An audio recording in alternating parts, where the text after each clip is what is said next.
R K academy in Kannada first time ನಮ್ಮ ಚಾನಲ್ನ ನೋಡ್ತೀರಾ ಸಬ್ಸ್ಕ್ರೈಬ್ ಆಗಿ ಬೆಲ್ ಐಕನನ್ನು ಪ್ರೆಸ್ ಮಾಡಿ.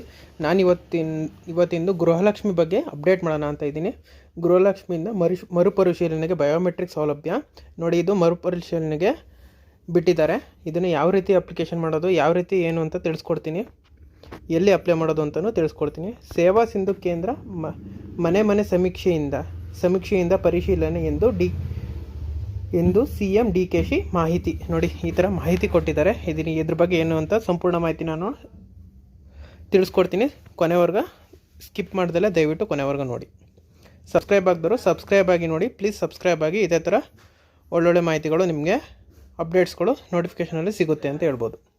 ಕರ್ನಾಟಕ ಸರ್ಕಾರದ ಪ್ರಮುಖ ಗ್ಯಾರಂಟಿ ಯೋಜನೆಗಳಲ್ಲಿ ಒಂದಾದ ಗೃಹಲಕ್ಷ್ಮಿ ಯೋಜನೆಯ ದುರುಪಯೋಗ ತಡೆಯಲು ಸರ್ಕಾರ ಮರುಪರಿಶೀಲನೆಗೆ ಮುಂದಾಗಿದೆ. ಈ ಕುರಿತು ವಿಧಾನ ಪರಿಷತ್ ಸದಸ್ಯ ದಿನೇಶ್ ಗೂಳಿಗೌಡ ಅವರು ಚುಕ್ಕೆ ಕುರಿತಿಲ್ಲದ ಪ್ರಶ್ನೆಗೆ CM DK ಶಿವಕುಮಾರ್ ಉತ್ತರ ನೀಡಿದ್ದು, ಮರುಪರಿಶೀಲನೆ ಪ್ರಕ್ರಿಯೆಯಲ್ಲಿ ಮೊಬೈಲ್ ಆ್ಯಪ್, ಬಯೋಮೆಟ್ರಿಕ್ ಹಾಗೂ ಮನೆ ಸಮೀಕ್ಷೆ ನಡೆಸಲು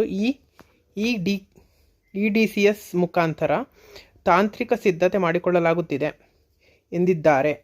ಅಲ್ಲದೆ ಮೃತಪಟ್ಟ ಕುಟುಂಬಗಳು ಪರ್ಯಾಯ ಅರ್ಹ ಮಹಿಳೆಯರಿಗೆ ಯೋಜನೆಯನ್ನು ವರ್ಗಾಯಿಸುವ ಕೆಲಸವೂ ನಡೆಯುತ್ತಿದೆ ಎಂದು ತಿಳಿಸಿದ್ದಾರೆ. ಇನ್ನು ಇದೇ ವೇಳೆ ಗೃಹಲಕ್ಷ್ಮಿ ಗ್ಯಾರಂಟಿಯು ಖರ್ಚಿನ ವಿವರ ನೀಡಿದ್ದಾರೆ. ಯಾಕೆ ಅಂತಂದರೆ ಇದು ದುರುಪಯೋಗ. ಈಗ ಮನೆ ಯಜಮಾನಿ ಸತ್ತೋಗಿರ್ತಾರೆ, ಈ ಥರ ಮತ್ತು ಮರುಪರಿಶೀಲನೆ ಕೊಡ್ತಾ ಇರ್ತಾರೆ. ಸುಮ್ಮನೆ ಗೃಹಲಕ್ಷ್ಮಿ ಅಮೌಂಟ್ ಬರ್ತಾನೆ ಇರುತ್ತೆ.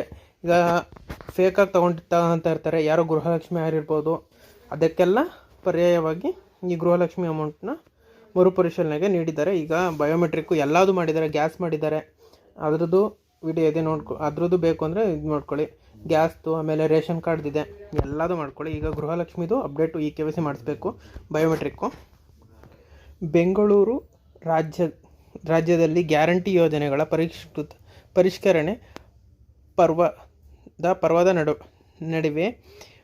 ನಡುವೆ ಇದೀಗ ಗೃಹಲಕ್ಷ್ಮಿ ಯೋಜನೆ ಫಲಾನುಭವಿಗಳ ಅರ್ಜಿ ಮರುಪರಿಶೀಲನೆಗೆ ಸೇವಾ ಸಿಂಧು ಕೇಂದ್ರಗಳಲ್ಲಿ ಹಾಗೂ ಮನೆ ಸಮೀಕ್ಷೆ ಮೂಲಕ ಕ್ರಮ ಕೈಗೊಳ್ಳಲಾಗುವುದು ಎಂದು CM DK ಶಿವಕುಮಾರ್ ತಿಳಿಸಿದ್ದಾರೆ. ನೋಡಿ, ಮನೆಗಾರ ಬರ್ಬೋದು, ಇಲ್ಲಾಂದರೆ ಕೇಂದ್ರ ಮನೆ ಇದು ನೋಡಿ ಸೇವಾ ಸಿಂಧು ಅಲ್ಲಿ ಅಪ್ಲಿಕೇಶನ್ನ ಬಿಡ್ತಾರೆ, ಇಲ್ಲಾಂದರೆ ಬಯೋಮೆಟ್ರಿಕ್ನ ಪರಿಶೀಲನೆ ಮಾಡೋಕ್ಕೆ ಕೊಡ್ತಾರೆ.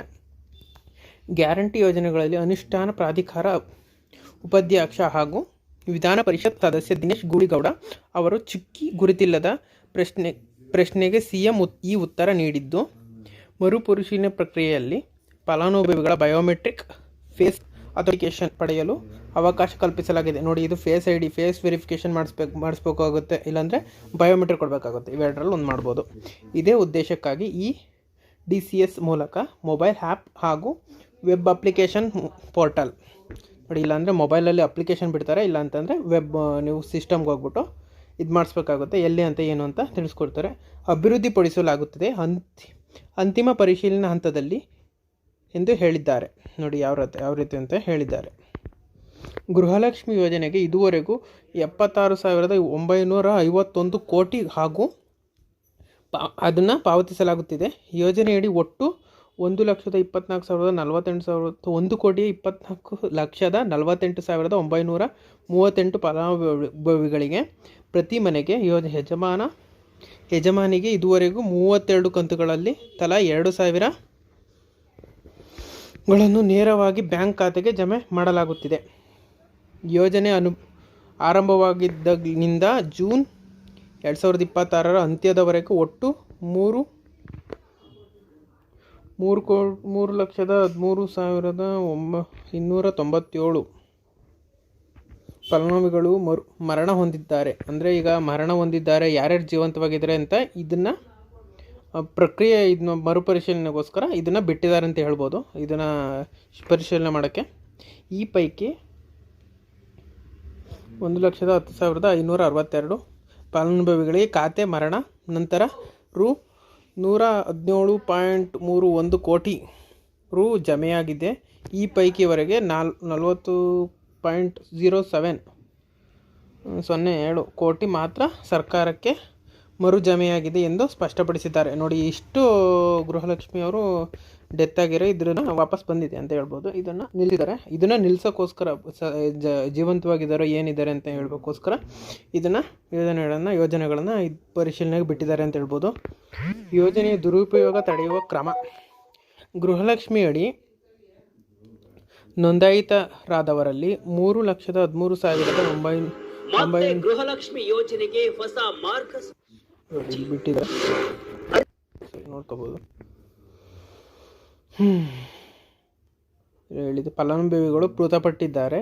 ಅವರ ಖಾತೆಗೆ 117.3 ಕೋಟಿ ಹಣ ಜಮೆಯಾಗಿದ್ದೆ ಅರ್ಹ ಫಲಾನುಭವಿಗಳಿಗೆ ತಲುಪಬೇಕಾಗಿದ್ದು ಹಣ ದುರುಪಯೋಗವಾಗುತ್ತಿರುವುದು ಸರ್ಕಾರ ಗಮನಕ್ಕೆ ಬಂದ ಹಿನ್ನೆಲೆಯಲ್ಲಿ ಸಿಎಂ ಅವರು ಯೋಜನೆ ಮರುಪರಿಶೀಲನೆ ನಡೆಸಿ ಅರ್ಹರಿಗೆ ಯೋಜನೆಯ ಸದುಪಯೋಗ ಆಗಬೇಕೆಂದು ಹೇಳಿದ್ದಾರೆ. ನೋಡಿ, ಈ ಥರ ಈಗ ಸತ್ತಿರೋರ ಅಕೌಂಟಿಗೆ ಅಮೌಂಟ್ ಹೋಗಿದೆ ಅಂತ ಇದನ್ನು ಅಮೌಂಟ್ನ ಮರುಪರಿಶೀಲನೆಗೆ ಬಿಟ್ಟಿದ್ದಾರೆ.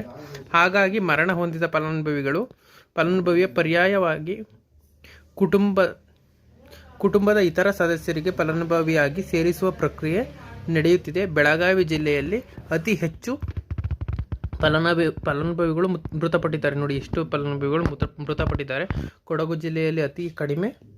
ನೋಡಿ, ಕೊಡಗು ಜಿಲ್ಲೆಯಲ್ಲಿ ಕಡಿಮೆ ಫಲಾನುಭವಿಗಳು ಮೃತಪಟ್ಟಿದ್ದಾರೆ. ಮೃತರ ಖಾತೆಗೆ ಜಮೆಯಾಗಿದ್ದು ಹಣ ವಾಪಸ್ ಪಡೆಯುವ ಪ್ರಕ್ರಿಯೆ ಕೂಡ ಜಿಲ್ಲಾವಾರು ನಡೆಯುತ್ತಿದೆ ಎಂದು ಈ ಬಗ್ಗೆ ದಿನೇಶ್ ಗೂಳಿಗೌಡ ಪ್ರಕಟಿಸಿದ್ದಾರೆ. ನೋಡಿ, ಈ ಥರ ಏನಾರ ಅಕಸ್ಮಾತ್ ಮೃತರ ಅಕೌಂಟಿಗೆ ಏನಾರ ಅಮೌಂಟು ಜಮೆ ಆಗಿದ್ದರೆ ಇದನ್ನು ವಾಪಸ್ ಪಡೆಯೋಕ್ಕೆ ಪ್ರಕಟಿಸಿದ್ದಾರೆ ಅಂತ ಹೇಳ್ಬೋದು.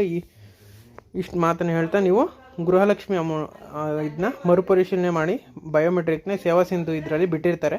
ನಾನು ಬಿಟ್ಟಾಗ ಇನ್ನೊಂದು ವಿಡಿಯೋ ಮಾಡಾಕ್ತೀನಿ, ಯಾವ ರೀತಿ ಇದು ಮಾಡೋದು ಗೃಹಲಕ್ಷ್ಮಿ ಪರಿಶೀಲನೆ ಮಾಡೋದು ಇದಂದೇ ಅಪ್ಲಿಕೇಶನ್ ತಿಳಿಸ್ತೀನಿ ಅಂತ ಹೇಳ್ತಾ ಈ ವಿಡಿಯೋನ ಮುಗಿಸ್ತಾ ಇದ್ದೀನಿ. Thank you for watching.